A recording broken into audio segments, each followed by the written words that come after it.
आप सभी छात्र छात्राओं को जय हिंद। आज हम इस वीडियो में सीखेंगे गुणनखंड कैसे बनाएं। गुणनखंड को हम कैसे बनाएं, ताकि बहुत ही थोड़ा सा कॉम्प्लिकेटेड हो जाता है कि गुणनखंड हम कर नहीं पाते हैं किसी भी चीज़ को। तो जानेंगे गुणनखंड कैसे बनाएं।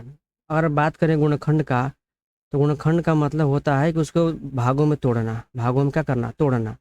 और भागों में तोड़ने की बात करें हम, इसका रूप होता है। रूप क्या होता है? A X square plus B X plus C. ठीक है। और एक तरीके से देखें तो ये एक प्रकार का द्विघात बहुपद का रूप होता है। इसको समीकरण हम नहीं बोल सकते क्योंकि बराबर इसमें जीरो नहीं लगा है।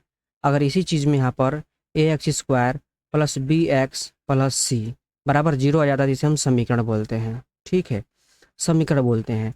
गुणनखंड सीखने से पहले आपको सीखने पड़ेंगे उभयनिष्ठ लेना। उभयनिष्ठ लिखना सीखने पड़ेंगे, यानी कॉमन लेना। उभयनिष्ठ लेना या कॉमन लेना। जिस दिन आपको ये समझ में आ जाएगा कॉमन कौन कौन सा ले और उभयनिष्ठ कौन होता है, तो आपको सारा चीज़ से समझ में आ जाएगा। कॉमन कहिए या उभयनिष्ठ कहिए, दोनों बात एक ही है ना।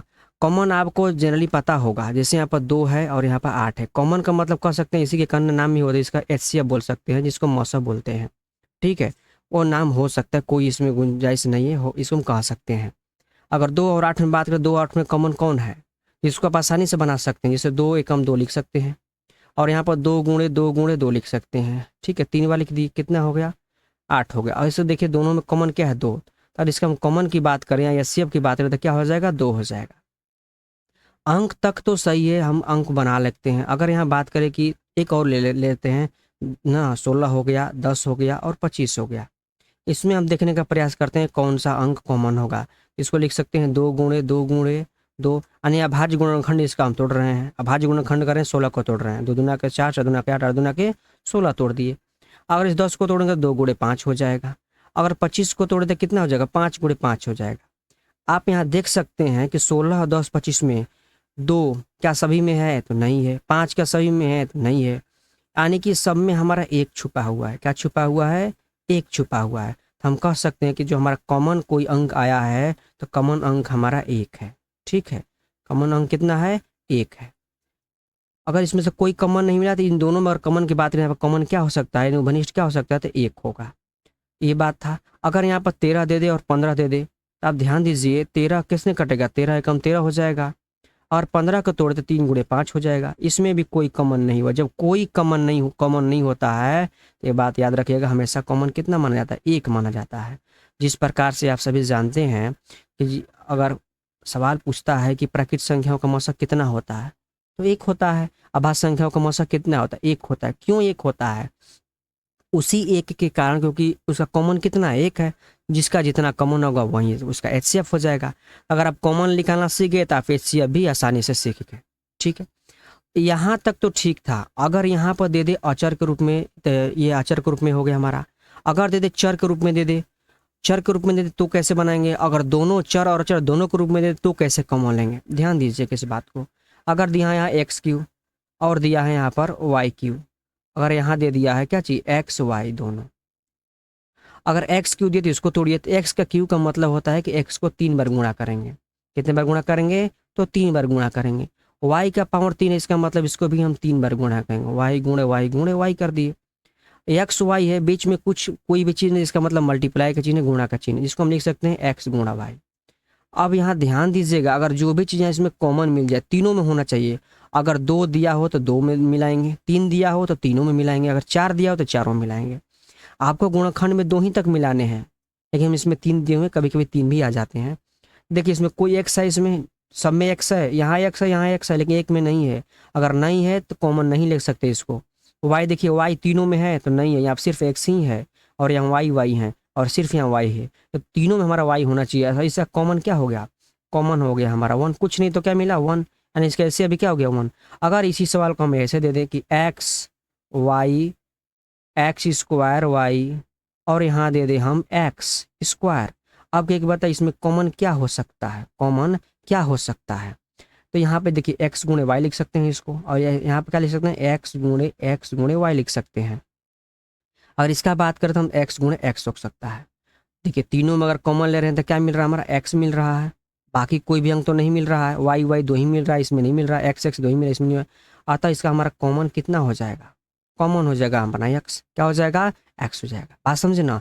बात ये कि सवाल आएगा कैसे, अगर सवाल यहाँ पे इस तरीके से आ जाए कि एक्स क्यू प्लस या माइनस के साथ कोई भी आ सकता है, x q plus y q और प्लस एक्स वाई, अगर दोनों में कॉमन लेने की बात करें तो कोई कॉमन नहीं है, ये जैसे का तैसे रह सकता है। अगर एक भी कॉमन लेंगे तो उसका कोई मतलब नहीं बनता है, जब उसका तसरा नहीं, ऐसे भी लिख सकते हैं एक into x q plus y q plus x y लिख सकते हैं। अगर यहाँ कॉमन की बात करते हैं सवाल कैसे आ जाएगा, एक्स वाई आ जाए प्लस एक्स स्क्वायर वाई आ जाए प्लस एक्स स्क्वायर ऐसे आ जाए। अगर दोनों में हम कॉमन ले, तीनों में बात करें कॉमन लेने की बात करते हैं तो कॉमन हमारा क्या है एक्स आया है, यहाँ से एक्स को उठा लीजिए। अब यहाँ पर क्या बचेगा, देखिए अगर इसमें से एक्स निकल गया तो क्या बच रहा है वाई बच रहा है, तो यहाँ पर लिख दीजिए वाई। ठीक है, यहाँ एक्स स्क्वायर वाई है, एक्स स्क्वायर वाई में से एक एक्स हट गया, क्या बचा एक्स वाई, यहाँ पर लिख देंगे हम एक्स वाई, जो बचेगा वो यहाँ पर लिखा जाएगा प्लस 2x था, एक एक्स कॉमन ले लिया हम, क्या बचा यहाँ पर एक्स बच गया। क्लियर है। अगर यही सवाल माइनस में होता, किसमें होता माइनस में होता, x y minus x square y minus x square होता, कोई अंतर नहीं था, सिर्फ अंतर था एक्स यानी प्लस माइनस का, या एक्स कॉमन लेते यहाँ लिखते वाई, माइनस का चिन्ह माइनस लगा देते, यहाँ से बचा है एक्स या जस का तस रह गया वाई उतार देंगे और माइनस एक्स। आप यहाँ देख सकते हैं इसमें और इसमें सिर्फ अंतर है तो प्लस और माइनस का अंतर है, यहाँ पर जो प्लस था तो प्लस लिखेंगे या माइनस तो माइनस लिखेंगे। ठीक है, अगर इसी सवाल में माइनस का भी अंतर हो जाता है कभी कभी, अगर माइनस का अंतर है तो कैसे लेगा, अगर माइनस का जब भी कॉमन लेंगे हम, याद रखिएगा नोट कर लीजिए इसको, जब भी हम अगर माइनस का कॉमन लिए तो अंकर का अंदर का जो भी अंक है चेंज हो जाएंगे। जैसे समझाने का प्रयास करते हैं आपको हम, अगर यहाँ लिख देगा 2x स्क्वायर माइनस 4x, ठीक है, और लिख दे प्लस 6x, अगर इन दोनों में हम कॉमन लेने की बात करते हैं तो सबसे पहले ध्यान दीजिएगा कैसे कॉमन होगा। यहाँ अंक है, यहाँ 2 है, 4 है, 6 है, सबसे पहले आप 2 को 4 को 6 को तोड़ लीजिए। स्टार्टिंग में आप इस तरीके से कर सकते हैं, जब इसमें निपुण हो जाएंगे तो आप दिमाग से भी कर सकते हैं, तुरंत हो जाएगा। और ये 2 गुणे 3 लिख सकते हैं इसको, दोनों में देखिए कौन कॉमन हो जाएगा तो 2 कॉमन हो जाएगा। एक बात तो समझ में है कि अंकों में क्या कॉमन होंगे तो 2 कॉमन होंगे, रख दी यहाँ पर। अगर हम एक्सों में देखिए कॉमन क्या हो जाएगा, तो यहाँ एक्स स्क्वायर है, यहाँ नीचे यक्स है, इसके भी नीचे यक्स है, यहाँ इसका कहने का मतलब है कि एक्स गुणे एक्स लिख सकते हैं और इसका मतलब है एक्स लिख सकते हैं, और इसका मतलब क्या है एक्स लिख सकते हैं। दोनों में कॉमन लीजिए, क्या कॉमन हो जाएगा एक्स कॉमन हो गया। अर्थात इतना ये जो अंक दिया हुआ है और इसमें कोई कॉमन की बात करते हैं तो हमारा 2 अंकों में हो गया और चर में हो गया यक्स, क्या हो गया यक्स। अब जो अगर माइनस कॉमन ले रहे हैं, इसमें क्या ले रहे हैं माइनस, तो माइनस यहाँ कॉमन ले लीजिए। जैसे ही माइनस कॉमन लेंगे तो प्लस वाला माइनस में बदल जाएगा और माइनस वाला प्लस में बदल जाएगा। अगर 2 के आगे कुछ भी नहीं है तो इसके आगे प्लस है, क्या है प्लस, माइनस कॉमन ले लिए तो ये बदल जाएगा, प्लस जो है किस में बदल जाएगा माइनस में बदल गया। 2 था, 2 कॉमन ले लिया हम, 2 को एक्स था, देखिए यहाँ पर क्या बचा हुआ है, एक को एक्स बचा हुआ है, यहाँ पर एक्स लिख लीजिए। ठीक है, माइनस था किसे बदल जाएगा प्लस में, क्यों, क्योंकि हम माइनस का कॉमन लिए हुए हैं, है ना। अभी फिर इसको सिद्ध करके भी समझाएं कैसे आएगा। 4 था, कितना कॉमन लिए 2, यहाँ पर क्या बचा है 2 बचा है, 2 लिख लीजिए। एक्स बचा है, देखिए यहाँ पर कुछ भी एक्स की जगह पर नहीं बचा हुआ, इसलिए नहीं लिखेंगे। प्लस कॉमन ले लिए, कितना हो जाएगा माइनस, क्या हो जाएगा माइनस। यहाँ क्या बचा है, देखिए 3 बचा हुआ है, यहाँ का रख लिए 3, क्या ये एक्स में कुछ बचा है तो नहीं बचा है, इसको छोड़ दीजिए। अगर यहाँ पर ध्यान दीजिए, प्लस में था माइनस में हो गया, माइनस में था प्लस में हो गया, प्लस में था तो माइनस में कर दिए। ऐसा इसलिए किए हैं क्योंकि यहाँ पर क्या कॉमन लिए, यहाँ पर माइनस का कॉमन लिए हैं। अगर माइनस का हम कॉमन नहीं लेते, माइनस कॉमन नहीं लेते तो अंक को कोई हेरा फेरी नहीं करते, जो जैसे उतरता वैसे उतर जाते। जैसे यहाँ पर अगर हम सिर्फ 2x का कॉमन लिए होते तो x plus x minus 2 minus 3 हो जाता। ठीक है, बात समझ में है ना। तो यहाँ तक तो बात क्लियर हो गया। अब आगे भी इसको हम हल कर सकते हैं, लिख सकते हैं -2x इंटू माइनस एक्स, ये हो जाएगा -1। और यहाँ भी देखिए दोनों माइनस माइनस में है, अगर दोनों माइनस माइनस जो कॉमन ले लीजिए तो माइनस और यहाँ माइनस निकल कर आ जाएगा तो प्लस हो जाएगा 2x और अंदर बच जाएगा x प्लस कितना 1 बच जाएगा। क्लियर है, क्या बच जाएगा 1 बच जाएगा, यहाँ प्लस है यहाँ प्लस। क्लियर हो गया, ये बात क्लियर हो। यहाँ भी देखिए तो हो गया 2x, क्या हो गया 2x, 3 में से 2 घटा 1 यानी x प्लस 1। दोनों तरीका से देखिए हमारा कितना है सेम है। तो आपको याद रखिएगा जब माइनस की आवश्यकता है कॉमन लेने के तभी कॉमन लेने, अन्यथा नहीं कॉमन लेने हैं। तो हम एक चीज़ सीख गए, क्या लेना कॉमन लेना। जब हम कॉमन लेना सीख जाएंगे तो समझिए कि हमारा गुणनखंड है बहुत ही आसान हो जाएगा। गुणनखंड क्या हो जाएगा आसान हो जाएगा। सबसे पहले हम देखते हैं कुछ नियम है गुणनखंड निकालने के। गुणनखंड निकालने के क्या है, नियम है। ठीक है, नियम यह कहता है, रूल क्या है, गुणनखंड का रूल क्या है। पहला यह कहता है कि इसका रूप क्या हो सकता है। तो रूप देखिए, या तो आप अभाज्य गुणनखंड विधि से निकाल सकते हैं, इससे निकाल सकते हैं, अभाज्य गुणनखंड विधि से निकाल सकते हैं। ठीक है, अभाज्य गुणनखंड विधि से निकाल सकते हैं, ये मेथड हो सकता है। और दूसरा मेथड हो सकता है कि द्विघात समीकरण का सूत्र आता है, वो मेथड, या इसको लिखते हैं सूत्र के माध्यम से। किसके माध्यम से, सूत्र के माध्यम से। जिस भी सवाल का अभाज्य गुणनखंड के माध्यम से अगर गुणनखंड नहीं निकलता है तो हम डायरेक्ट सूत्र पर चले जाते हैं, वहां से हम सारे चीज़ों का हम आसानी से गुणनखंड निकाल सकते हैं। लेकिन अधिकांशतः अभाज्य गुणनखंड का प्रयोग करते हैं, और हमारे एग्जामों में यही पूछता है, अभाज्य गुणनखंड के माध्यम में ही पूछेगा। और क्योंकि आपका सब्जेक्टिव एग्जाम होता है, अगर सब्जेक्टिव एग्जाम होगा तो वहाँ पर आपको बनाने ही पड़ेंगे, उसी के नंबर मिलेंगे। ठीक है, तो सबसे पहले ये समझ लेंगे कि इसका रूप क्या हो सकता है। तो इसका रूप होगा ax² + bx + c होगा, ये रूप होता है, और इसी का हमें गुणनखंड निकालना होता है। तो पहला रूल यह कहता है कि फर्स्ट एंड लास्ट में गुणा कर दीजिए, यानी a गुणे c में कर दीजिए। a और c यहाँ पर कोई भी संख्या हो सकता है, या तो प्लस में होगा या माइनस में होगा। अगर प्लस में है तो भी कोई दिक्कत नहीं, माइनस में है तो भी कोई दिक्कत नहीं है, सिर्फ फर्स्ट एंड लास्ट को हम क्या कर सकते हैं, गुणा कर सकते हैं। दूसरा कंडीशन होता है, जो भी यहाँ गुणा करने पर आएगा, गुणा करने पर आएगा उसका हम निकालेंगे गुणनखंड, यानी AC का गुणनखंड निकालेंगे। क्या निकाल देंगे, AC का गुणनखंड, यानी अभाज्य गुणनखंड। तोड़ देंगे उसको, गुणनखंड निकाल देंगे। अगर यहाँ तोड़ने के बाद जो भी आएगा C के अनुसार, अगर C के ना C से पहले, C से क्या चीज पहले प्लस है, क्या है, प्लस भी हो सकता है, या C के पहले क्या हो सकता है, माइनस हो सकता है। अगर C के पहले प्लस है, देखिए ध्यान से, यहाँ क्या है, प्लस है, या इसी का रूप ऐसे हो सकता है ax² + bx - c हो सकता है, या इसी का रूप हो सकता है ax² - bx - c हो सकता है। ये भी रूप हो सकते हैं। देखिए C के आगे प्लस आया है, माइनस आया है, और क्या आया है, माइनस आया हुआ है। अब एक बात का ध्यान रखिएगा, अगर प्लस आया हुआ है, इन प्लस को मतलब जो गुणनखंड निकालेंगे हम, ये जो गुणनखंड निकालेंगे उसको दो भागों में बांटेंगे। कितने भागों में बांटेंगे, तो दो भागों में बांट देंगे। अगर दो भागों में अगर हम बांट दिए हैं, उसको बांट देंगे दो भागों में, तो दोनों अगर प्लस है तो जोड़कर यहाँ b का मान आना चाहिए, यानी bx का मान आना चाहिए। अगर c के पहले माइनस है, c के पहले क्या है, माइनस है, तो घटा कर ये bx का मान आना चाहिए, अर्थात बीच का वाला मान होना चाहिए, है ना, bx के बराबर होने चाहिए, bx से क्या होना चाहिए, बराबर होने चाहिए। ठीक है, जोड़ या घटा कर क्या होना चाहिए, bx के बराबर होना चाहिए। अगर उन दोनों में आपस में गुणा कीजिए तो वह c के बराबर होना चाहिए। किसमें बराबर होना चाहिए, तो वह c के बराबर होना चाहिए। बात क्लियर है। अब इसके बाद लास्ट में बचता है अपना कॉमन लेना, उसको हम उभयनिष्ठ ले लेंगे। क्या ले लेंगे, कॉमन ले लेंगे, उभयनिष्ठ ले लेंगे। ठीक, ये चार प्रक्रिया के माध्यम से हम एक एक सवालों को आप आसानी से बना सकते हैं, है ना। चार याद रखिएगा, पहले गुणा कीजिएगा ए और सी में, फिर से गुणनखंड निकालिएगा, उसको दो भागों में बांटिएगा, और ऐसे दो भागों में बांटिएगा, या तो जोड़कर या तो घटाकर, या तो जोड़कर या तो घटाकर, बीच वाला आना चाहिए, और गुणा करने पर AC के बराबर होना चाहिए। जैसे एक एग्जाम्पल लेते हैं हम, क्या लेते हैं कि x² + 2x और +3 ले लेते हैं। ठीक है, तो यहाँ पर देखिए, अगर x के जगह पर x² है, a का मान कितना है, 1 है, a का मान कितना है, 1 है। तो सबसे पहले आप क्या कीजिए कि 1 × 3 कीजिए। पहला हमारा रूल यही कहता है 1 × 3, यानी कि फर्स्ट एंड लास्ट गुणा कीजिए। 1 × 3 करने कितना आएगा, 3। हमें प्लस माइनस से कोई मतलब नहीं है, 3 आ गया। 3 को तोड़ दीजिए, दो भागों में तोड़िए, तो 3 एकम 3। अब इसके अलावा नहीं टूट सकता, ये 3 × 1 लिख सकते हैं। ठीक है, अगर 3 × 1 लिख दिए, आप यहाँ पर ध्यान समझें, a × c का हमने दो भागों में गुणनखंड कर दिया। पहला रूल हो गया हमारा, दूसरा का रूल भी हो गया। पहला नियम का पालन किए, दूसरा का नियम का पालन किए।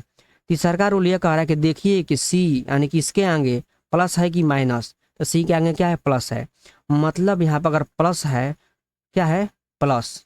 ठीक है, अगर प्लस है यहाँ पर, तो एक बार जोड़कर क्या आने चाहिए, जोड़कर हमें कितना आना चाहिए, 2x आने चाहिए। कितना आना चाहिए, 2x आने चाहिए। लेकिन अगर यहाँ पर देखिए, अगर घटाव क्या आना चाहिए, और माइनस का चिन्ह होता क्या, घटा कर लाते। क्लियर है। जैसे अभी एक सवाल को लेते हैं आगे, समझते चलिएगा, आप एक एक बातों को हल करेंगे, इसलिए देखते चलिएगा। x² हो गया, +3x हो गया, और माइनस कितने हो गए, 4 हो गए। तो सबसे पहले 4 में का गुणा करेंगे तो कितना आएगा, 4 × 1, 4 × 1, 4 × कितना है, 1, कितना हो जाएगा, 4। कितना हो जाएगा, तो 4 हो गया। ठीक है, अगर यहाँ पर 4 हो गया तो 4 को तोड़ दीजिए। अगर 4 को तोड़ें तो कितना, 2 दूना के 4, 2 दूना के 4, और 2 एकम 2, 2 एकम 2। और एक बात ध्यान दीजिएगा, ये तो हमको दो भागों में तोड़ने हैं, तो 2 × 2 × 1 3 भाग में आ गया। इसको दो भागों में बदल दीजिए, तो 4 × कितना लिख सकते हैं, 1 लिख सकते हैं। यहाँ पर क्या कर रहा है कि घटाने पर आना चाहिए, क्या करने पाना चाहिए, तो घटा माइनस है ना, तो घटाने पर कितने आने चाहिए, तो 3 आने चाहिए, 3 एक्स आने चाहिए। यहाँ पे देखिए अगर 4 में से 3 घटाएंगे तो कितना आएगा, सॉरी 4 में से 1 घटाएंगे तो कितना आ जाएगा, 3 आ जाएगा। इसको हम ऐसे लिख सकते हैं, x square plus 4x minus x minus 4 लिख दिए। इन दोनों मान को देखिए, 4 में 1 का गुणा किए तो 4 आ गया, क्योंकि यहाँ पे AC का मान का बराबर होना चाहिए, 4 आया है। अगर इसका हम घटा कर किए तो 4 में से 1 घटा 3, 3x आ गया। दोनों में कॉमन लीजिए, कॉमन लेना आपको हमने सिखाए हैं। यहाँ पर 2x है, यहाँ पर 1x है, x कॉमन ले लिए। यहाँ पर 1 है, यहाँ पर 4 है, कोई कॉमन नहीं होगा, 1 को नहीं ले सकते हैं, ठीक है। 1 लिखेंगे तो भी ठीक, नहीं लेंगे तो भी ठीक। x बचा, अगर 2 में से 1 ले तो क्या बचा, 1x बचे हुए हैं, और यहाँ पर हो जाएगा +4 हो जाएगा। और देखिए दोनों में माइनस से माइनस कर लीजिए, कॉमन ले लीजिए, तो यहाँ बचा x और यहाँ का बचा माइनस ले लिए तो बच गया अपना प्लस। क्या बच गया, प्लस बच गया, तो हो जाएगा x + 4। एक बार ध्यान दीजिएगा, ये वाला अंक और ये वाला अंक हमेशा समान होने चाहिए। समान है तो समझिएगा गुणनखंड सही बन रहा है, समान नहीं आ रहा है तो जानिएगा गुणनखंड क्या बन रहा है, गलत बन रहा है। इन दोनों को हम यहाँ से उठाकर एक बॉक्स में कर दीजिए, और जो बाहर बाहर है, यहाँ कुछ नहीं तो यहाँ पर 1 है, बाहर बाहर है तो उसको यहाँ पर x - 1। क्लियर है, ये अपना गुणनखंड बनकर क्या हो गया, तैयार हो गया। एक प्रश्न को और लेते हैं और समझाने का प्रयास करते हैं, है ना। अगला प्रश्न ये कह रहा है, क्या कह रहा है, अगले प्रश्न को लेते हैं कि x² माइनस 11x और माइनस 42। इस वाले प्रश्न में थोड़ा सा बच्चों को डाउट हो जाता है, ध्यान दीजिएगा।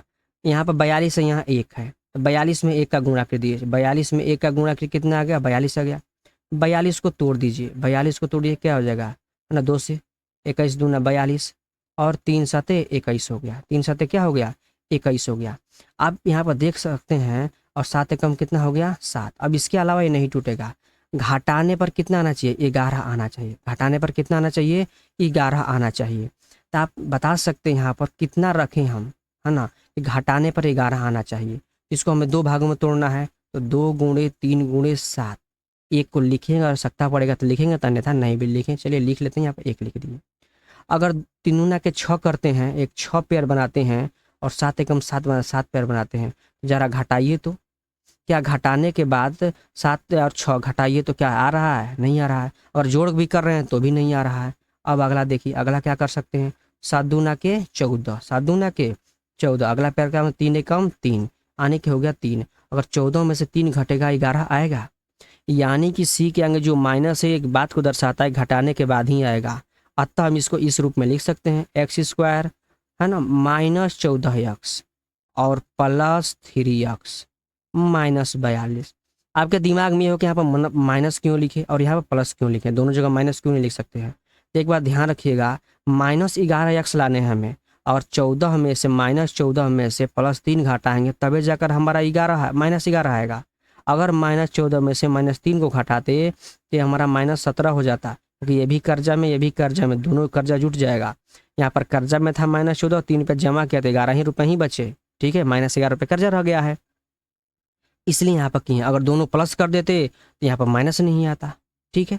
अब दोनों को कॉमन लेने का प्रयास कीजिए, यहाँ x से 2 गो, यहाँ x से 1 गो, 1x हो गया कॉमन, यहाँ क्या बचा x माइनस क्या बचेगा, 14 बच जाएगा, प्लस का चिन्ह लगाइए। हम एक बात आपको बताएं कि जो यहाँ है वहीं कोष्ठ में यहाँ भी आने चाहिए।